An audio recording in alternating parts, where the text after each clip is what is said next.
GFM 투자연구소의 이진우 소장과 함께하겠습니다. 어서 오세요. 네, 안녕하세요. 네, 드디어 바이든 행정부가 출범을 했습니다. 네. 지금 첫 번째 업무로 파리 기후협약에 지금 재가입을 했다라는 소식이 들려오고 있는 상황인데요. 사실 취임식 이전에도 옐런 재무장관 또 지명자의 청문회가 진행이 되면서 네. 강한 경기 부양책 계속해서 이어나가겠구나 이런 기대감이 있지 않았습니까? 그렇죠. 예. 뭐 이제 증시가 이제 그야말로 폭발적인 모습을 보였죠. 전부 다 이제 3대 지수 다 사상 최고치 경신을 하고 네. 특히 빵으로 불리던 그동안에 조금 나스닥 내에서도 눌리는 듯한 모습을 보이던 그쪽에서 이제 유난히 이제 상승폭이 커지는 그런 모습이었습니다. 아마 이제 뭐 약간의 불확실성은 남아있던 거 그마저도 이제 사라졌다고 시장은 보고 있는 것 같고 그래요. 이제 제니 옐런 그쪽 그저께죠. 화요일 날 미국 현지 그거로 네. 이제 인준 청문회 셈인데 이 첫 번째 슬라이드 보시면 이제 국내 언론에서 저렇게 헤드라인을 어떤 식으로 뽑았나 보니까 제일 먼저 Act Big 크게 행동하자. 재정을 쓰는 거, 빚 걱정 안 한다, 크게 움직이겠다 이런 쪽이었고 그 다음에 지금 국가 빚 우려할 때가 아니다 이런 얘기 그리고 또 코인 쪽에 또 관심이 있는 매체에서는 제니 옐런 발언 중에 암호화폐가 테러에 활용될 가능성이 있어서 좀 주의 깊게 보는 중이라서 약간 다소 부정적인 입장이 네. 이제 나타났고 한국경제는 헤드라인을 저걸 잡았네요. 중국과 그렇게 뭐 행정부가 바뀐다고 해서 그렇게 확 달라질 것 같지는 않다 쪽에 이제 방점을 찍은 그렇죠. 그런 헤드라인이었습니다. 불공정, 불법에 맞서 싸우겠다. 뭐 인권까지 언급하는 그런 상황이었고 또 이렇게 작은 소제목으로 나왔다시피 환율과 관련해서는 뭐 이렇게 시장에 맡겨둔다 하는 그런 얘기. 그리고 다른 나라들도 환율 조작하는 거는 맞겠다 하는 것이고 이 재정 적자 문제가 이제 걱정이 되니까 네. 그런데 이제 결국은 법인세를 올리기는 올려야겠는데 지금 당장은 아니다 하는 쪽이었고 올리더라도 OECD 공조 아래 뭐 미국 혼자 그렇게 힘든 상황으로 경쟁력 떨어지는 일은 안 하겠다 식으로 나갔습니다.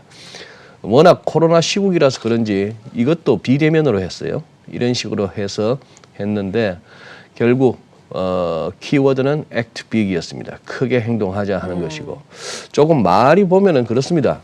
이제 공화당 의원 중에 정부 부채가 급증할 수밖에 없는 거 아니냐.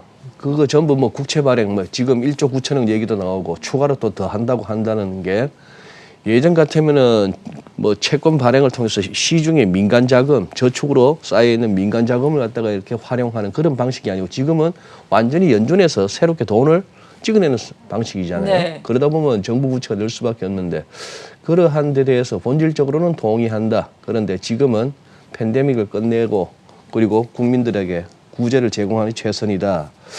말은 좋아요. 그냥 지속 가능한 경로 위에 올려놓아야 하는데 이 정부 부채를 그게 맞긴 맞는데 장기적 과제다. 당장 서두를 일은 아니다 이런 상황이고 저금리가 장기화될 것 같다.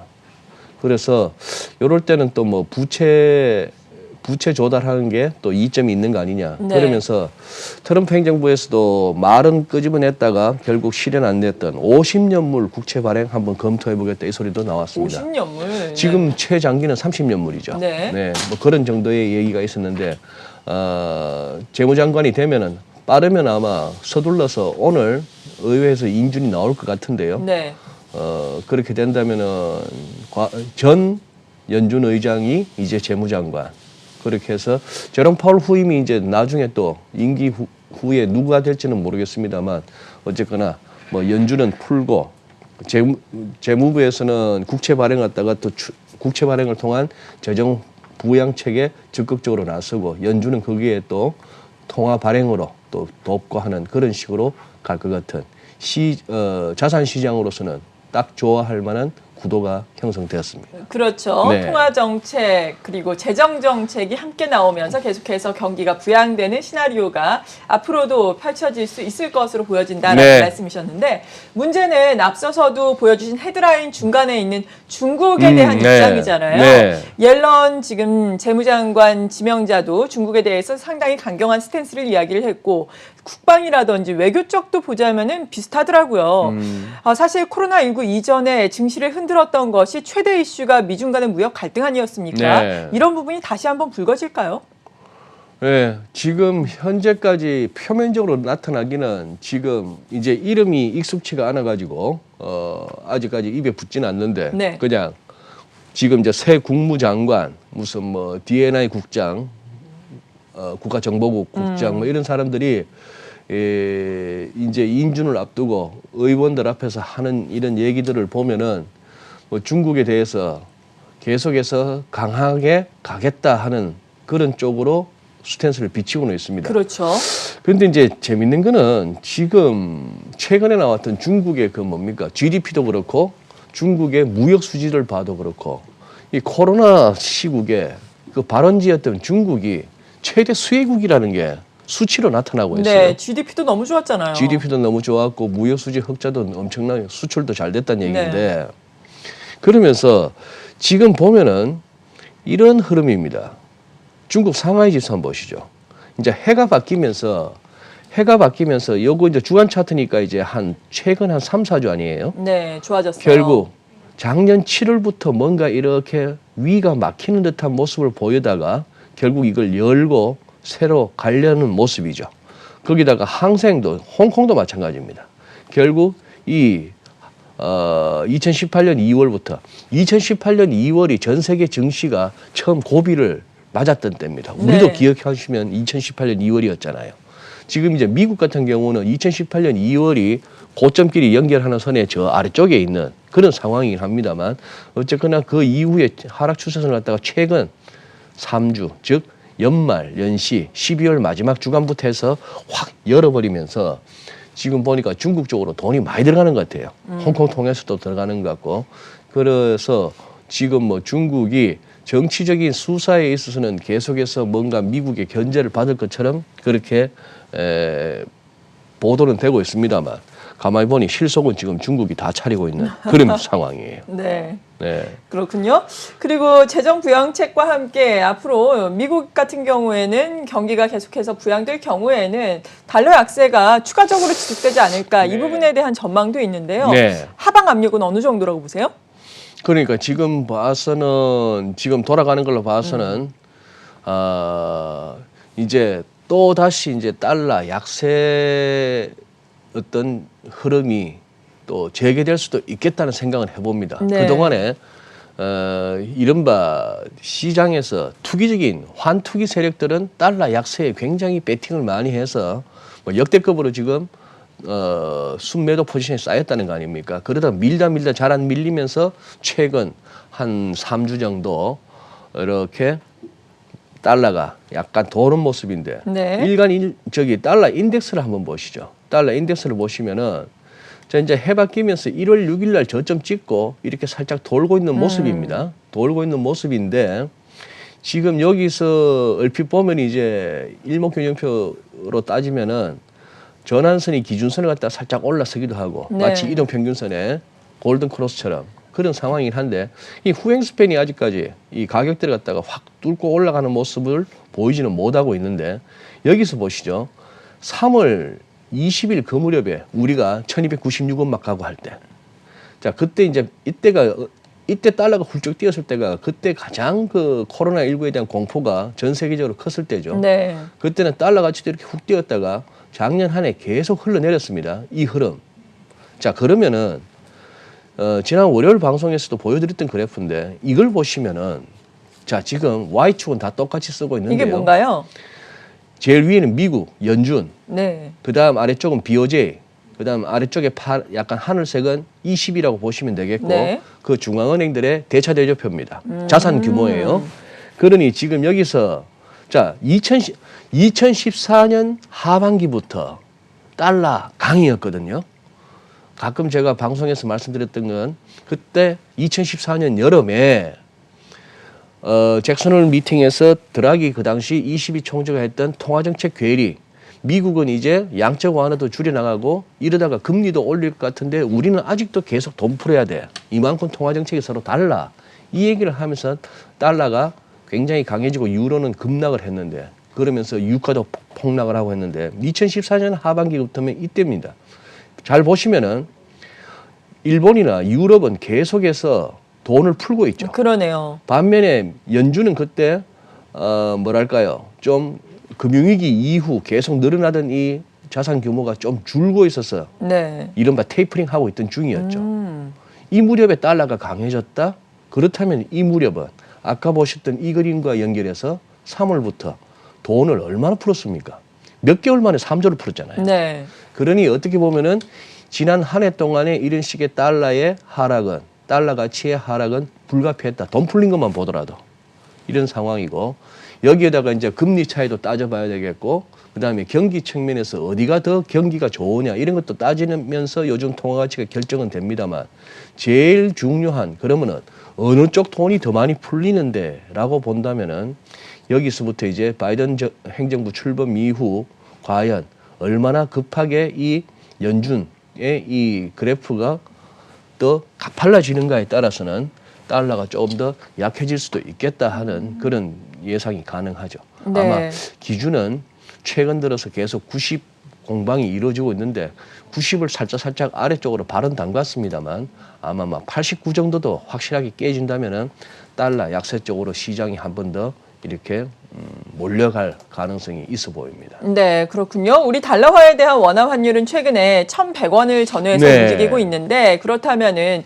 뭐 1,000원까지 깨고 내려갈 수도 있을지 이 전망도 궁금하고요. 그리고 우리 주식시장 같은 경우에는 사실 어제 장 초반만 하더라도 대형주가 계속해서 네. 오름세를 보이다가 예. 장 막판 들어서 마감을 보니까 대형주보다는 오히려 중소형주 코스닥이 아웃퍼폼하면서 네. 이제는 또 중소형주 키 맞추게 하는 것이 아닌가 이런 기대감도 있잖아요. 예. 차례대로 살펴볼까요?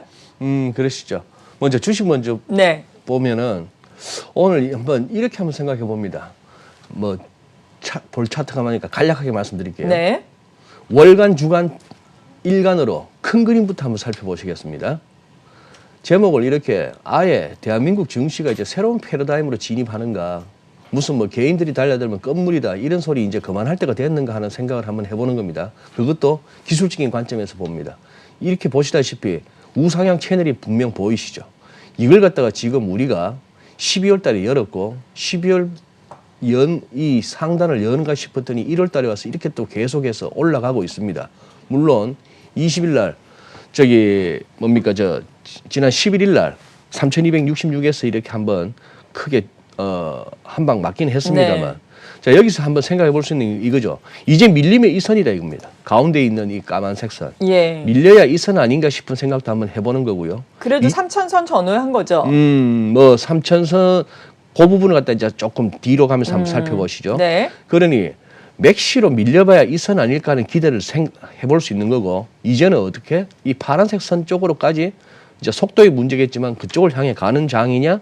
그다음 위클리는 어쨌거나 좀 지난번에 3,266포인트에서 1월 10일 날 조금 출렁했으니까, 그렇다면은 뭐 차티스트는 일단 한번 피보나치 한번 끄어보는 겁니다. 네. 피보나치 한번 끄어봤더니만 최소 38.2도 아닌 23.6 최소가 뭐 2,840라운드 나오는데 이 정도 각오해야 되나?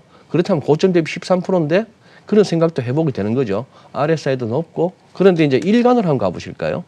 일간으로 가보면은 지금 피보나치를 또 새롭게 껐습니다. 네. 아까 피보나치는 3월 저점부터고 이번 피보나치는 여기서부터 끊는 거예요. 여기 뭔가 이렇게 막혀있다가 올라간 막혀있다가 곳. 올라간 예. 이 부분. 네. 11월 초부터 해서 외국인들이 한번 바짝 당겼던 이 장으로 만든 랠리. 네. 여기에 대해서 해본다면은 뭐 3,031 요 근방에서 물론 우리가 3,000도 살짝 건드릴 뻔했습니다만 여기서 그럼 도는 거야? 아니면 기어이 조정 다운 조정 나와서 한번 쿵 하는 거야? 그런데 일간을 보면은 무겁긴 무겁고 거래량도 다이버전스가 나오고 하는데 일단은 여기서 3,000하고 여기 빳빳하게 올라오고 있는 21선 여기 한번 기대해 봐 하는 생각은 해볼 만합니다. 코스닥 여기 이제 삼성전자 삼성전자 지금 뭐 이재용 부회장 얘기도 있으면서 좀 출렁출렁했습니다만 어쨌거나 기술적으로 보자면 이 윗골이 달리는 위클리 차트에서의 주봉 신경은 쓰이지만 뭐 이런 상황이죠. 잘 안 밀린다. 84,400원도 조금 한번 염두에 두실 만한 레벨이고 네. 코스닥도 똑같이 코스피처럼 한번 접근해 보시죠. 요거 열었네요. 2002년 3월에 964인데 지금 이거 올라섰으니까. 그렇다면 이제는 또 우리 뭐 언제가 될지는 모르겠으나 다음 타겟은 여기 1630 이런 식으로 가는데 지금 여기서 뭐 지금 시간이 없어서 과거에 RSI가 어떤 식으로 행태를 보였을 때 시장은 어땠다를 살피기에는 조금 부족합니다만 조금 그런 상황이고 네. 위클리로는 조금 이 단기 과열 부담을 어떻게 소화하고 가는가 데일리로는 이렇게 볼 수 있죠. 저점끼리 연결한 선들이 의미 있게 다 이렇게 저항선, 지지선 역할을 하는 모습을 보이는데 지금 우리는 적어도 이 선만 안 깨지면 되는 거예요. 네. 제일 아래쪽에 뭐 그런 식으로 보면 되겠고 환율은 아까 달러 인덱스하고 같은 생각입니다. 이렇게 봤을 때 1080원 근처에서 이중 바닥은 만들었습니다만 이 1080원에 대한 지지력을 한 번은 더 테스트 해봐야 될 거 아닌가 하는 생각이 드네요. 워낙에 지금 내고 물량도 많고 이 하락하는 와중에 다 소화되지 않은 매물도 있는 그런 상황이니까 그런 상황이고 또 그리고 지금 위클리로 보시더라도 이 선이 깨진 상황에서 다시 반등이 나오다 보니까 1100원을 갖다 살짝 상회는 했습니다만 이 선을 단숨에 올라서기에는 부담스럽다 하는 부분. 그래서 지금 여기서 당장 뭐 1120, 30 이런 식으로 가는 환율보다는 주식도 아마 오늘 많이 오를 거 아니에요. 네. 뭐 그런 상황이다 보면은 환율도 한 번 더 1180 우리가 두 번 정도 막혔던 1180까지는 한번 가봐서 그 이후에 또 시장 상황 그리고 뭐 뉴스 따라 또 방향을 잡지 않겠나 그렇게 보입니다. 네, 그렇군요. 이렇게 대외적인 이슈 알아보면서 국내 증시까지 전망을 해봤습니다. GFM 투자연구소의 이진우 소장이었습니다. 고맙습니다. 네, 감사합니다.